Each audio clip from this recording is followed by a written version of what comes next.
오늘도 함께 예배드리는 우리 모든 청년들을 환영하며 축복합니다. 우리 옆에 있는 앞뒤 좌우에 있는 분들과 함께 인사해 볼까요? 함께함이 기쁨입니다. 네, 정말 함께함이 기쁨이 되는 그런 선교의 현장과 연합 수련회가 끝이 났습니다.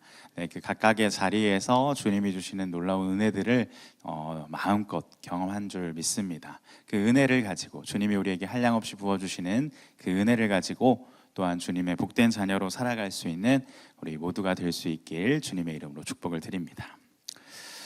드디어 에베소서의 마지막 설교를 여러분과 나누게 되었습니다. 네, 에베소서의 대단원의 막을 내리는 이 시간인데요. 한 학기 동안 이렇게 에베소서를 막 다루면서 달려왔는데 뭔가 거창한 게 딱 마무리될 것 같았지만 편지의 형태를 가진 이 목회 서신들이 그러하듯 마지막은 안부와 끝인사로 마감하게 됩니다.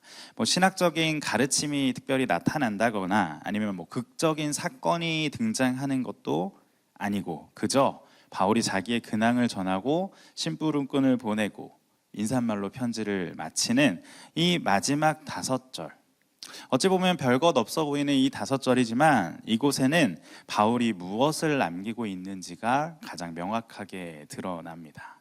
우리가 잘 아는 것처럼 바울은 지금 감옥에 갇혀 있었기 때문에 이 편지를 쓴 이후 에베소 교회를 다시 그가 갈 수 있을지 없을지 알지 못하는 상황이었습니다. 그렇기에 자신이 편지를 쓴 이후 이곳에 가지 못하더라도 무엇이 남을 것인지에 대해 그는 여기에서 보여주고 있다고 보는데요. 에베소의 마지막에 바울이 무엇으로 남았는지를 살펴보면서 우리는 그리스도인으로서 무엇을 남기고 있는지, 무엇을 남기려 살아가고 있는지를 한번 점검해 보고자 합니다. 나는 지금 무엇을 남기고 있습니까? 라는 이 질문 앞에 오늘 말씀을 통해 그리고 여러분의 삶을 통해 대답해야 할 것입니다. 나는 지금 무엇을 남기고 있습니까? 첫 번째로 매였어도 사명자로 남는다는 것, 우리가 이것을 오늘 이 시간 보기를 원합니다. 편지를 마치면서 바울은 자기의 모습을 그들에게 보여주고 있습니다. 자신의 모습을 말함과 동시에 어찌 보면 자신의 진짜 정체성에 대해서 온전히 드러내고 있음을 우리는 보게 됩니다. 20절의 말씀 우리 다시 한번 읽어볼까요? 20절입니다. 시작. 이 일을 위하여 내가 쇠사슬에 매인 사신이 된 것은 나로 이 일에 당연히 할 말을 담대히 하게 하려 하심이라. 아멘. 바울이 복음을 위해 그리스도를 위해 자신이 스스로 지금 무엇이 되었다라고 이야기하고 있습니까? 쇠사슬에 매인 사신. 네, 여기에서 이 사신이라는 것은 여러분이 일반적으로 그 애니메이션을 통해 익숙한 그 사신은 아니겠죠. 네, 그 사신이 아니라 하나님의 그 대사, 대사라고도 번역되는데요. 책도 있죠. 하나님의 대사로 쓰이는 그 대사가 바로 이 사신과 동일한 말입니다. 네, 프레스비오라고 하는 그 헬라어가 쓰여 있는데 우리가 보통 그 사극을 보면 막 사신이 당도했습니다 막 이러잖아요. 그 사신, 거기에서 말하는 그 사신입니다. 나라를 대표해서 활동하는 사람을 우리가 보통 대사, 사신이라고 부르죠. 그런데 우리가 아는 것보다 생각보다 그 사신, 대사들이 가지는 힘은 굉장히 막강합니다. 뭐 막말로 교통법규를 만약에 위반하고 그 대사 차량이 막 쏜살같이 지나갔다고 해도 그 차량을 막 검문하거나 수색할 수가 없어요. 네, 면책특권이라는 게 그 대사들에게 존재할 정도로 이 대사, 사신이 되었다라는 것은 굉장히 큰 힘이 그에게 있다라는 것을 뜻합니다.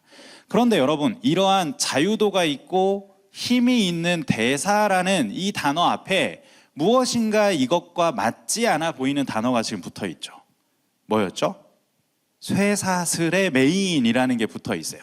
자, 대사는 제가 말했잖아요. 면책특권도 있고 어찌 보면 그 다른 나라에서도 굉장히 자유롭게 활동할 수 있는 그러한 권한이 있는 사람이라 그랬잖아요. 바울이 자신을 대사라고는 표현했는데 자기의 정체성을 지금 대사라고 말했는데 동시에 앞에 뭐가 붙어 있어요? 그것과는 결코 양립할 수 없는 쇠사슬의 매인이라는 그 상태를 지금 설명하고 있다는 것이죠. 사슬에 매인 것은 자유가 있어요, 없어요? 없는 상황이잖아요. 그런데 대사, 자유롭고 힘이 있는 것과 지금 이것이 같이 가고 있다는 것이 참 신기하죠. 그런데 바울의 상황 자체가 그렇잖아요. 지금 그는 실제로 무엇에 매여 있죠? 쇠사슬에 매여 있습니다. 감옥에 갇혀 있는 상황이었어요. 자유가 없는 상황이죠. 로마의 감옥에 수감되어 있어서 자유롭지 못한 자신의 상황을 그가 이 쇠사슬의 매인이라고 표현하고 있는 거죠. 그런데 그 상황을 이야기함과 동시에 그는 자신의 신분에 대해서, 자신의 정체성에 대해서도 분명히 이야기했다는 것이죠. 나는 대사, 사신이다. 하나님의 대사, 복음의 사신으로서 주님의 복음을 마음껏 전하는 자로서 자신의 신분을 지금 모두에게 드러내고 있는 것입니다. 보통 여기서 우리는 일반적으로 상황이, 우리에게 있는 상황이 우리의 신분을 결정한다라고 생각하죠. 내 상황이 좀 이러니까 나는 이거 못해. 내 상황이 지금 이런 상황이니까 나는 이 일은 할 수 없을 거야. 이러한 것들은 할 수 없을 거야. 매여있고 이렇게 어려운 상황인데 내가 뭘 하겠어? 라는 그러한 생각들을 우리는 하게 되죠. 그런데 바울은 지금 이 상황에서 정반대로 우리에게 말하고 있는 거예요. 사슬에 매여 있어도, 내가 지금 자유가 없어도, 내가 지금 이렇게 갇혀 있는 상황이라도 나는 무엇이다? 나는 복음을 위해 파견된 자다. 나는 복음을 위해 대사로 파견된 자다 라고 바울 스스로는 이야기하고 있는 것입니다. 그래서 그는 20절 하반절에 자신의 이 정체성을 밝히 드러내는 문장을 다시 한번 이야기하는 거죠. 우리 이 부분 다시 한번 읽어볼까요? 시작. 나로 이 일에 당연히 할 말을 담대히 하게 하려 하심이라. 아멘. 자, 대사, 그 나라의 주권을 확실히 전달해야죠. 용기 있게 말해야 하잖아요. 마찬가지라는 거죠. 바울이 지금 자기는 매여 있지만, 감옥에 있지만 자신의 정체성, 하나님이 자신에게 맡겨준 이 복음의 사신으로서 자신이 전해야 될 것, 용기 있게 전해야 될 것, 복음을 결코 전하지 못하는 상황이 없게 하여 달라고, 담대히 그것을 전할 수 있게 해달라고 지금 이야기하고 있는 것이죠. 우리 지난주에 19절, 지난주는 아니죠. 네, 지난번에 19절에서 바울이 자신을 위해서 기도해 달라고 했던 그것이 무엇이었어요? 자신을 위해 기도해 달라고 요청했던 게 뭐였죠? 하나님이 자신에게 맡기신 그 사신, 복음의 사신으로서 자신이 할 말을 담대히 할 수 있게 해달라는, 그는 그 기도를 했었고 자기 자신의 정체성으로도 나는 이것을 전해야 하는 사람이다 라고 지금 말하고 있다는 사실을 우리는 목격하고 있는 것이죠. 여러분의 삶은 어떻습니까? 지금 내가 처한 상황과 환경, 참 답답하고 제한적인 상황에 지금 분명 살아가는 청년들이 있을 거예요. 내가 원하는 만큼 자유롭지도 못하고 벗어나고 싶어도 벗어날 수 없는 여러 가지 환경과 자리로 인해서 내가 신앙생활조차도 제대로 할 수 없는 것 같고, 때로는 그 신앙생활에 열심을 내지 못하는 것처럼 보여지는 그러한 상황에 놓여져 있는 우리 청년들이 분명 있을 수 있습니다. 그런 상황에 여러분이 처해 있을 수 있어요. 그러나 지금 바울이 보여주는 것처럼 그 자리가, 그러한 상황이 여러분의 정체성을 드러내지는 않는다는 것을 꼭 기억하시기 바랍니다. 그 상황이 여러분의 정체성을 결정하지는 않는다는 것을 꼭 여러분이 기억했으면 좋겠어요. 매여 있어도, 지금 갇혀 있어도 바울은 자신의 정체성이 하나님의 사신이다, 나는 복음을 전하는 자다라고 담대히 이야기하는 것처럼 우리 또한 여전히 주님께 보냄받은 자들, 주님께서 전신갑주를 입게 하셔서, 그리고 아무런 조건 없이, 아무런 자격 없이 하나님의 자녀로 삼으셔서 자신의 복음을 전하는 자로, 자신의 복음을 증명하는 자로 우리를 세상 가운데 보내주셨다는 사실을 우리는 다시 한번 기억해야 할 것입니다. 그래서 내가 속한 자리와 상관없이 나는 사명자로 남아야 한다는 것, 우리의 삶 속에서 우리도 그렇게 남아야 할 것입니다. 주님이 맡겨주신 그 사명이 무엇인지를 잊지 않고 그것을 위하여 담대히 나아갈 때 우리는 상황과 환경과 상관없이 이 땅 가운데에 주님이 보내신 복음의 편지로서 그리스도인으로서 우리의 정체성을 나타내며 살게 될 것입니다. 내가 속한 그 자리에서 사명자로 남을 수 있는 우리 모두가 되기를 소망합니다. 두 번째로 바울은 그리고 우리는 무엇을 남겨야 할까요? 잊혀져도 신실함으로 남는다는 것 여러분이 기억했으면 좋겠습니다. 자, 에베소서의 마지막을 보면요, 이제까지 한 번도 등장하지 않았던 한 사람의 이름이 등장함을 보게 됩니다. 전체의 편지에서 딱 2절에서만 언급되는 사람이 지금 등장하는데, 그가 무언가 대단한 것을 한 것은 아니지만 그가 한 일은 참 명확하게 등장을 하는데요. 21절과 22절의 말씀 우리 다시 한번 읽어볼까요? 21절과 22절입니다. 시작. 나의 사정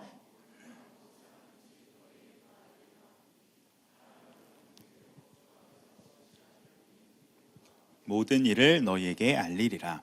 우리 사정을 알리고 또 너희 마음을 위로하기 위하여 내가 특별히 그를 너희에게 보내었노라. 아멘.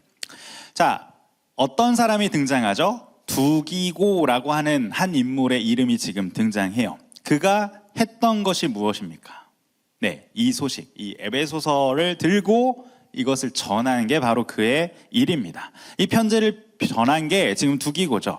그런데 바울이 이 일을 한 두기고에 대해서 붙여준 수식어를 보면 뭐라고 이야기하죠? 그 두기고를 부를 때 그 앞에 뭐라고 불렀어요? 사랑받는 형제요, 주 안에서 어떠한 자? 진실한 일꾼이라고 그를 이야기하고 있습니다. 자, 이 전의 이야기들을 우리가 다 봤잖아요. 이 에베소서의 이 앞절의 이야기를 우리가 다 봤잖아요. 그러면 이 지금 바울이 붙여준 이 수식어가 얼마나 큰 칭찬인지 우리는 알 수 있어요. 그렇죠? 사랑받는 자, 그리고 주 안에서 진실한 일꾼, 주 안에서 얼마나 큰 칭찬이에요. 그런데 그가 한 일 자체는 사실 어찌 보면 그렇게 큰 일이라고는 할 수 없어요. 그리고 일꾼이라고 그를 지금 불렀었잖아요. 여기에는 이제 디아코노스, 보통 집사라고도 번역되는 이 단어가 쓰였는데, 그냥 이 단어의 그 원뜻을 좀 보면 식탁에서 그 시중 두는 사람, 네, 잔심부름하는 사람을 일컬을 때 보통 이 단어를 쓰거든요. 바울이 이 단어를 붙인 것은 분명 의도가 있는 거죠. 그가 한 일은 그렇게 크지 않지만, 그가 하고 있는 일들이 무엇인가 대단한 것들을 하고 있진 않지만, 그에 대한 수식어가 뭐예요? 하나님 앞에서 형제들에게 사랑받고 주 안에서 진실된 일꾼이다라는 것을 이야기해 주죠. 그가 한 일 자체가 중요한 게 아니라 그가 지금 어떠한 모습으로 남았느냐를 바울은 중요하게 보았다는 것입니다. 두기고는요, 여기에서만 등장하지는 않아요. 네, 사도행전 20장 4절, 그리고 골로새서 4장 7절, 그리고 디모데후서 4장 12절, 그리고 디도서 3장 12절에서도 그의 이름은 계속해서 등장합니다. 네, 그가 무언가 큰 역사를 일으키거나 막 복음 전파의 원대한 사역을 감당했던 것은 아니지만, 그가 지금 이렇게 다양한 말씀 속에 등장했다는 건 무엇을 의미할까요? 에베소서를 전달한 것처럼 그가 또 다른 교회에도, 다른 지역에도 동일하게 이 바울의 편지를 들고 달려갔다는 것을 이야기해요. 어찌 보면 여러분, 이 편지를 전해와 준다는 것 얼마나 정말 중요한 일입니까? 바울이 자기의 마음을 꾹꾹 눌러 담아 그 교회의 문제와 상황에 대해서 해결법을 제시하고, 또 어떻게 해야 할지, 무엇이 하나님의 뜻으로 살아가는 것인지, 무엇이 예수 믿는 자들이 해야 하는 일인지를 다 그렇게 알려주는 그 서신을 맡겨서 보내는 일이 어떻게 보면 너무 중요한 일이죠. 그렇기 때문에 진실된 일꾼, 성실한, 신실한 사람이었던 이 두기고에게 그 일들을 계속해서 맡기는 거죠. 여러분도 그렇잖아요. 네, 우리도 마찬가지죠. 뭔가 굉장히 중요한 걸 누군가에게 보내야 돼. 아무에게나 맡겨요? 그렇지 않잖아요. 내가 좀 믿을 만한 사람, 신뢰할 만한 사람을 맡기죠. 신뢰한 사람에게 그것들을 맡깁니다. 마찬가지로 바울이 보았을 때, 바울이 지금 붙여주는 것처럼 그를 생각했을 때 어떤 이미지가 떠올라서 두기고를 딱 생각하면 무엇이 떠올라요? 신실한 사람, 주님 안에서 진실한 사람이야 라는 이 이미지가 남아 있었기에 바울은 계속해서 이 두기고에게 자신의 귀한 편지를 맡겨서 전달하는 이 일을 부탁했던 것입니다. 어찌 보면 그의 이름이 막 바울이나 베드로나 이런 사도들처럼 크게 남아있지는 않잖아요. 무엇인가 엄청나게 많이 등장하는 것은 아닙니다. 그러나 편지의 말미에 꼭 이 두기고가 이 편지를 전한다, 그가 열심으로 이 편지를 너희에게 전달했다라는 것들을 꼭 남기는 것처럼 신실하게, 진실하게, 묵묵히 자기의 할 일을 하는 자들은 그들의 신실함이 그 자리에 남는다는 것을 이 말씀을 통해 우리는 보게 됩니다. 사실 우리가 청년으로 살아갈 때에 우리도 뭔가 드러나고 싶고 누군가의 앞에서 스포트라이트를 받고 싶은 순간들이 참 많아요. 일부러 그러지 않으려고 애쓰는 청년들도 물론 있지만, 이왕 무언가를 내가 섬기거나 일을 할 때에 누군가가 나를 좀 잘 알아봐 줬으면, 내가 이거 하는 것 좀 알아봐 줬으면, 격려해 줬으면 하는 마음으로 좀 보이는 자리, 그리고 누군가가 나를 칭찬해 줄 수 있는 그런 드러나는 자리를 보통 선호하게 되죠. 인간의 본능으로서, 본성으로서 그거는 당연한 일입니다. 그런데 사실 여러분, 우리가 지금 드리고 있는 이 예배조차도 뒤에서 보이지 않는 곳에서 수고하는 손길이 없다면 결코 여러분이 이렇게 쾌적하게 예배를 드릴 수가 없어요. 그리고 우리가 경험했던 것처럼 정말 2박 3일의 수련회 동안 드러나는 일에서 정말 수고하고 애쓴 분들도 있지만, 보이지 않는 곳에서 그것을 위해 열심으로 수고했던, 그리고 그 수련회 장소뿐만 아니라 이전의 모든 시간들 속에서 그 수련회를 위해 묵묵히 수고했던, 자신의 시간을 헌신했던 이러한 모든 신실함과 진실함이 남아 있었기에 우리에게 은혜로운 수련회가 될 수 있었다는 것이죠. 그러한 손길이 없다면, 그러한 신실함이 없다면, 그러한 성실함과 진실함이 없다면 결코 우리에겐 이러한 은혜가 남을 수 없습니다. 우리가 그리스도인이라면, 그리고 우리가 주 안에 있는 자라면 우리가 남겨야 하는 것은 내 이름이 결코 아닙니다.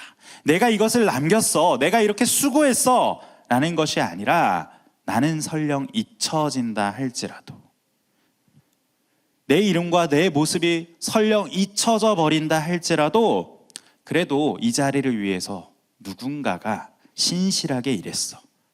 누군지 잘 기억은 안 나는데 저번에 그 어떠한 지체가 이 일을 위해서 정말 성실하게 이 모든 것들을 잘 감당해 줬어 라고, 이렇게 자신의 신실함과 성실함이 남는다면 그것이 바로 진실된 주 안에 있는 그리스도인이 되지 않을까요? 눈에 띄지 않더라도 우리는 신실과 성실을 남겨야 하는 것입니다. 여러분, 아무도 보지 않는 그러한 자리에서 섬길 때조차도 사람의 눈은 없지만 누구는 보고 계십니까? 주님은 보고 계십니다. 아무도 모를지라도 우리의 성실과 우리의 진실함은 주님께서 보고 기억해 주십니다. 우리가 있는 그 자리에서 내 이름과 내 능력을 남기는 것이 아니라 신실과 성실함을 남길 수 있는 그러한 그리스도인들이 되기를 소망합니다. 마지막으로 우리에게 무엇이 남을까요? 떠나도 축복으로 남는다는 것. 축복은 남는다는 것을 기억해야 합니다. 이제 정말 편지를 마무리하면서 바울은 2절에 걸쳐서 이 에베소를 위한 축복의 이야기를 남깁니다. 23절과 24절의 말씀 함께 읽어볼게요. 시작. 아버지 하나님과 주 예수 그리스도께로부터 평안과 믿음을 겸한 사랑이 모든 자에게 은혜가 있을지어다. 자, 평안, 그리고 믿음을 겸한 사랑, 그리고 은혜를 바울은 지금 이야기하고 있습니다. 바울이 여기서 말하는 평안이라는 것은요, 하나님과의 깊은 그 관계를 통한 평안을 이야기해요. 내가 하나님과 가까이함을 깨달음으로 우리가 어떠한 상황에 있든지 평안하다라는 것, 이미 앞에서 살펴본 것처럼 바울은 이 관계가 끊이지 않기를 그들에게 축복하고 있는 거고요. 그리고 믿음을 겸한 사랑, 믿음 안에서 형제자매가 서로 그 공동체가, 지체들이 서로 사랑으로 함께하기를 지금 이야기하고 있고, 또 모든 자들에게, 그러한 모든 자들에게 무엇이, 우리 수련회 때도 너무나도 많이 살펴보았죠. 은혜가, 하나님의 그 놀라우신 은혜가, 한량없으신 은혜가 그들에게 있기를 지금 바울은 축복하고 있는 것입니다. 24절 마지막에 보면 바울이 이 축복들을 남기면서 어떤 단어를 쓰냐면요, 변함없이라고 하는 이 단어를 쓰는데요, 이것은 아프타르시아라고 하는 그러한 헬라어 단어인데요, 낡아지지 않는, 썩지 않는, 불멸해, 이런 뜻을 가진 단어를 그가 지금 쓰고 있어요. 시간이 지나도 결코 사라지지 않는 사랑이라는 것이죠. 바울은 자신은 그들을 다시 만날 수 없을지 모르지만, 그들을 다시는 볼 수 없을지 모르는 상황에 있지만, 내가 주님을 사랑하는, 변치 않고 사랑하는 그 마음 그대로 여러분에게도 그 변치 않는 하나님의 이 은혜가, 하나님의 그 사랑이 남아있기를 지금 어떻게 하는 거예요? 축복하고 있는 거죠.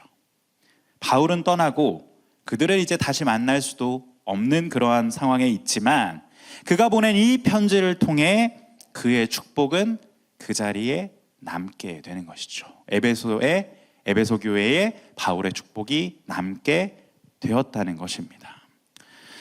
자리를 떠나도, 우리가 이 자리를 떠나도 축복은 낡지 않고 남는다는 사실을 여러분 기억하시기 바랍니다. 우리가 이 자리에 천년만년 있지는 않잖아요. 특히나 청년의 때를 살아가기 때문에 분명 이 자리는 여러분에게 한정된 자리입니다. 제가 아까 SNS를 보다가도 어떤 청년이 언제가 될지 모르지만 이제 얼마 남지 않은 수련회라고 해가지고 수련회 자리를 올린 것을 보았어요. 맞죠? 여러분에게 이 청년의 때가 이제 얼마나 더 될지는 우리가 잘 알 수 없어요. 언젠가 이 자리를 떠나고 졸업하고 이사하고 직장이 지방으로 잡히거나 아니면 우리 유학 가는 청년들처럼 잠시 이 자리를 떠나는 친구들도 있고, 때로는 혹 관계나 여러 가지 문제로 인해 이 자리를 떠나게 되고 멀어지는 청년들도 분명히 있을 거예요. 그런데 여러분, 그 사람이 함께 했던, 그 셀 안에서 함께 했던 기도들, 그리고 셀 안에서 함께 나누면서 격려하고 축복했던 그 말 한마디, 그리고 그가 예배의 자리에서 공동체를 위해 결단하며 외쳤던 그 결단과 기도의 소리들은 그 사람이 떠난다 해도 결코 사라지지 않고 낡아지지 않아요. 그 모든 것들은 결코 사라지지 않고 이 자리에 남습니다. 이 자리에 켜켜이 그 기도가 남고 여러분들의 그 축복이 남아서 이 공동체가 더욱더 아름답고 든든하게 세워져 가고 있다는 것이죠. 그 모든 축복이 모여 지금 우리의 공동체가 이루어졌고 앞으로도 마찬가지일 거예요. 그 사실을 우리가 기억한다면 나 자신을 이 자리에 남기려고 하기보다는 이 공동체를 위해 더욱더 축복하고 기도해야 될 것입니다. 왜냐하면 내 기도와 내 축복은 결코 사라지지 않고 어디에 남아요? 이 자리에 남을 거니까요. 그 사실을 기억하면서 더욱더 기도와 또 축복으로 서로서로를 격려하며 정말 썩어지지 않는, 낡지 않는 그 축복을 이곳에 남겨둘 수 있는 우리 귀한 청년들이 되기를 바랍니다. 사랑하는 청년 여러분, 우리는 한 학기 동안 이 에베소서를 통해 정말 많은 것들을 듣고 배웠습니다. 특별히 이 마지막 3번의 말씀을 통해서 우리가 나타내는 그 모든 능력은 내가 만드는 것이 아니라 하나님께서 주신 것임을, 그리고 이 능력은 은혜라고 하는 그 모든 이름으로 우리에게 갑주처럼 주셔서 하나님께서 주셔서 그 모든 상황과 환경을 뛰어넘어 주님의 자녀로 살아갈 수 있게 함을 우리는 보았어요. 그리고 마지막으로 오늘 그 은혜를 받은 사람은 상황이 어떻든 무언가를 남기게 될 것이라는 것도 마지막으로 살펴보았습니다. 오늘 이 말씀들을 우리가 기억하면서 바울과 같이 나 또한 그리스도인으로서 이런 남기는 삶을 결단하는 우리 귀한 청년들이 될 수 있기를 바랍니다. 상황이 어떠하든지 간에 사명을 위해 애쓰고 내 이름이 드러나지 않더라도 신실함으로 살아가서 내가 이 자리를 떠나도 내가 한 기도가, 내가 한 축복이 이 공동체 속에 남기를 소망하는 그러한 청년들이 될 수 있기를 바랍니다. 이것을 결단하며 무언가를 남길 수 있는, 그리고 내가 남긴다면 그리스도인으로서 바울이 우리에게 축복하고 있는 이 귀한 열매들을 남길 수 있는 저와 여러분이 될 수 있기를 주님의 이름으로 축복을 드립니다.